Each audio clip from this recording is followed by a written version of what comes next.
And we are transitioning in 3, 2, we're live. Good morning, Owasso. This is the Twins with Owasso Live, and this is the Morning Loop.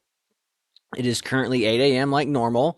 Traffic conditions are slow and steady. So if you have not left or didn't leave earlier today, you're going to have a rough time getting into Tulsa, at least on 169. I don't know if there's like a wreck way up there down the road, but it's been like this since about I was on the road over here to the office about 7:20, and it was basically standstill then too. So it's very slow traffic conditions. So be advised, your commute in is going to be rough. So you might divert and go 75. That might be a better option for you if you're looking to maybe go a little quicker into work today. So with that being said, it is currently 34 degrees outside. It is chilly.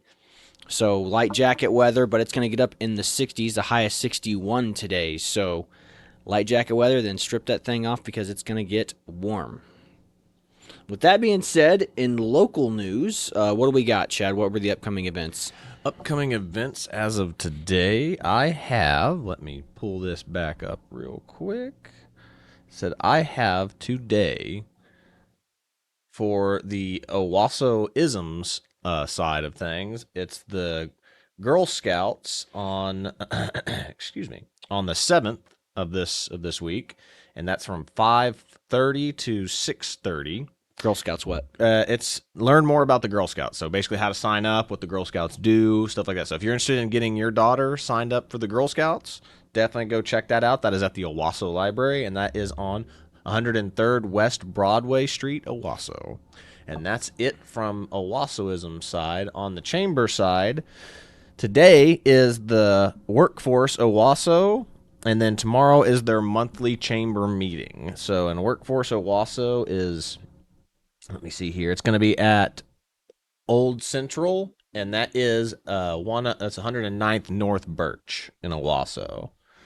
And as for that chamber meeting, that is actually at luncheon at the Tulsa Tech campus like usual. So that's about it for what's going on in Owasso local news anyway. So Good deal. Good deal.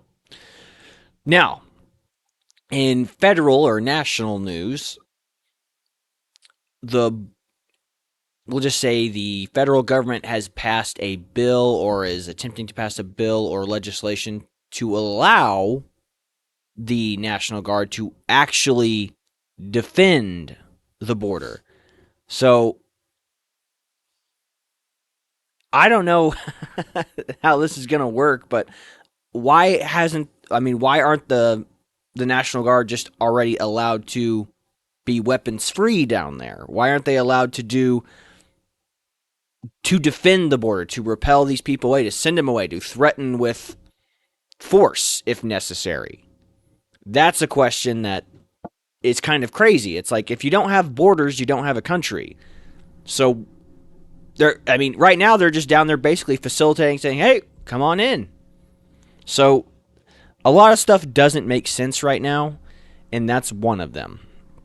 The fact that we had to pass legislation for them. Now maybe they passed rules about guardsmen being able to fire and use their weapons in the states. But at the end of the day, if a cartel member or somebody, like from what I've been told and some videos and footage I've seen down there are coyotes with weapons and stuff who are just flaunting them in front of the guardsmen and stuff down there. What? It's like, yeah, we're not going to shoot you. Just do whatever it is you're going to do. So this is probably also depends on what side of the border they're on at that point as well. yeah. It's like, so I don't know. This is an economic invasion. It's a full-scale invasion of an economic variety. And like I said, again, it is not just Hispanics. It is the Chinese. It is people from Africa. It is People from the Middle East. People from Honduras. People, like, if you're an asylum seeker, you don't come straight to America. Like, you don't hop and you get to pick which countries you want to go to. If you're an asylum seeker, you go to the first country that you can get asylum in, which would be, for a lot of these places, Mexico or just the neighboring country. The neighboring country in South America. Yeah, if you're all the way from, Peru or whatever, it doesn't matter what country it is down, south, you don't go all the way Oh, we're in Mexico now. Let's just keep going. Let's just keep going. Yeah, I mean, I guess the left is kind of operating off, well, if they're from South America, they're basically Mexican. So, So that's which is kind of a yeah, I mean, which is kind from of their a side, it would be a racial argument. But like I said, I mean, they don't care. This is all just about, this is death by empathy, essentially, is what they're arguing for. So, the fact that they had to pass legislation to allow the guardsmen to defend the border or repel it is kind of crazy. Now, another thing that happened is the Democrats are about to weaponize legislation put up by Republicans, but like I said, of course, stuff was added in there, things that don't need to be in there. So it's a border defense budget bill or something like that. It's a border budget bill. Now, what they don't tell you is, so that's what it's called. The bill is officially called the border budget bill. But what they don't tell you, it's like the problem with all modern legislation is it's in 1,000 words, or not even 1,000 words. It's in 1,000 pages of allocations of words and whatnot, and then you're looking at this stuff, and there's a million pages. Yeah, it's like, yeah, we will allocate this much funds to defense.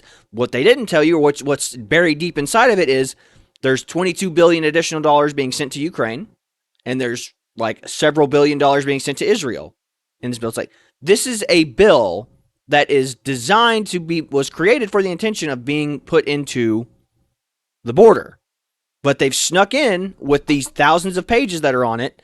Like, oh, there are $22 billion additional dollars going to Ukraine, and then additional funds going to Israel. Why? We just need to have, I mean, these bills should not be that long. It should be one page. It should say, this amount of money is going to the border to repel it, period.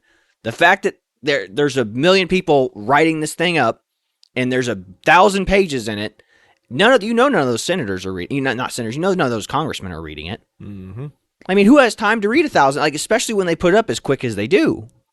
I mean, this was done in a couple of days, I imagine. So you have every single person in the Congress or their scribes or whatever writing a page for this bill, and they put it in there and they go, okay, this is the border bill budget. It's like, okay, cool, perfect. Let's all vote on it. It's like, yeah, it's going to go and defend the border, and that's all they say. It's like, if you haven't read it, it's like, here comes the rest of it. It's like, there's $22 billion more to Ukraine.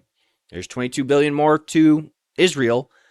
Now, don't get me wrong. I mean, I think the funds going to Israel is a little better than Ukraine, but still, I mean, what we should do is just do a media blackout in Israel and just say, Israel, do what you got to do.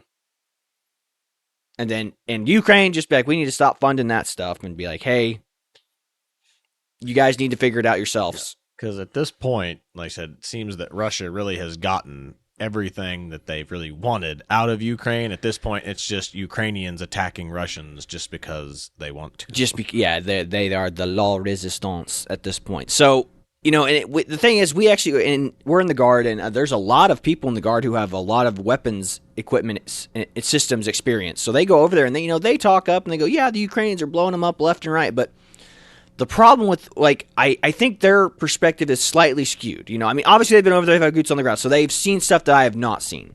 But when it comes to what this war is about territory. And they've taken the majority of the strategic territory points. I don't care how many, I think they're looking at it from a battle perspective, and the Russians are looking at it from a total war perspective. It's like, yes, have they lost stuff? Have they lost billions of dollars in bridges being blown up? They rebuild a bridge, and the Ukrainians, they put a temporary bridge up, and the Ukrainians bomb the temporary bridge. Yes, there are some small victories there in these small battles. But like I said, we won the battle, but they're losing the war. So, we can just keep dumping and funneling money into this. But like I said, I mean, 4 years ago, before this conflict started, there were articles here in the U.S. talking about how corrupt the Ukrainian government is. And now we just love the Ukrainian government. We love everything about them. So there's just a lot of flip-flop, wishy-washy people who just don't understand what's going on. And they're, like I said, again, empathy. We're killing ourselves with empathy. It's like, why don't we spend this money on Americans and solve the problems here? It's like, nah, send it overseas. Mm-hmm. But it said we've always done what America's always done with foreign countries and people that aren't exactly our enemies, but aren't exactly our friends. Like I said, fund and train people that are looking to fight against them to, fight against them so we don't have to. In the Ukrainian effort, anyway. Yes, absolutely. funding them and equipping them to do what we don't want to have to do. So it's a viable strategy. It's always been America's first and best option. Like I said, a lot of conflicts and a lot of resolutions have been figured out that way. Like I said, the thing will be, though, at what cost in the end, though. It's like with us funding Iraq and Afghanistan. And we funded them to stop the Russians. And then what happened? We went in 20 years later and they're fighting the same people that we equipped. So it's a vicious cycle. Hopefully we can kind of get it sorted out. But again, like I said, ignoring the Ukrainian and the Israel defense stuff, they got to remove that stuff out of the bill and just make it about the border. And we should just focus all of our efforts in clearing up the problems down south. And then once we figure that out, because we also have problems at the northern border too. There are people that go into Canada and then just come across as well. 100%. Granted, the problem is it's perceived more as white collar. It's like, oh, the people who come to Canada and sneak across, they're just, they're people who can afford flights to Canada, and people. It's like when the people are coming at the border, it's more desolate. Yeah. Desolate. Yeah. And they're being trafficked over on cargo ships, living in desperate situations. Now, some of them are flying too. Don't get me wrong. Some are flying. Some of them are being carted over in cargo ships, and then they're meeting up with coyotes, and then they're traveling thousands of miles across Mexico straight to the southern border, whether it be whichever state, New Mexico, Texas, or California. Yep. Arizona. Right. That's what's happening. So we got to secure the border, and we got to stop playing tiddlywinks with defense budgets globally and just focus on stuff here locally. Period. And make it to where bills aren't, thousands of pages long. Yes. So just keep it simple and to the point. So that way you know exactly what you're voting for versus these 10,000 page expenditures that just confuse everybody. None of our congressmen and senators are reading, and that's just getting thrown up there like just throw it in there. Just throw it in. Yeah, I mean, I can't tell you, folks. Just think about the stuff you vote on when you vote locally. Like whenever there's a bill or something written in legislation on a ballot box on a day. It's like I'm sitting there, it's like, do you want to vote yes or no on the alcohol sales tax here in Oklahoma, or you want to vote yes or no on the marijuana legislation bill? And I'm sitting there reading through this bill, and I'm like, this is some of the most complicated language I've ever looked at. And don't get me wrong, I'm not saying I don't understand what I'm reading, but I am saying it's like, to people who are not as well read, like they're just looking at this like, I don't even know if I should vote yes or no on this. And put it this way, when I was 18 years old, first time ever voting, I was like, I don't know what this means. Yeah. So the problem is we have to get more people understanding what the words mean. Pull out maybe if you're at the ballot box and you're reading the bill, it's like you can look up what certain words mean or things along those lines. But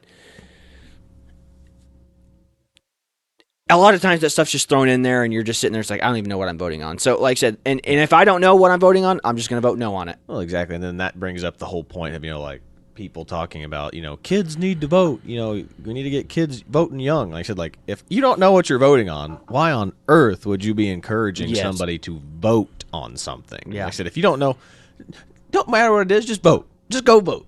If you're not educated on what's going on, don't vote. Like I said, that's the real case. Is like I said, if you're going to vote just because somebody told you to vote and you have no clue what you're voting for, don't vote. That's a silly thing to do. I mean, and that's the sad reality that people don't tell you. Like I said, and all these, all your teachers and professors are like, get out there and vote. And like I said, make your voice make a difference. If you don't know what you're voting for, you're basically an ignorant voter that's just like, I guess I'm just going to mark these boxes and call it a day. Yeah, don't rob Peter to pay Paul. Like, you're basically, eventually you'll be taxing yourself one day.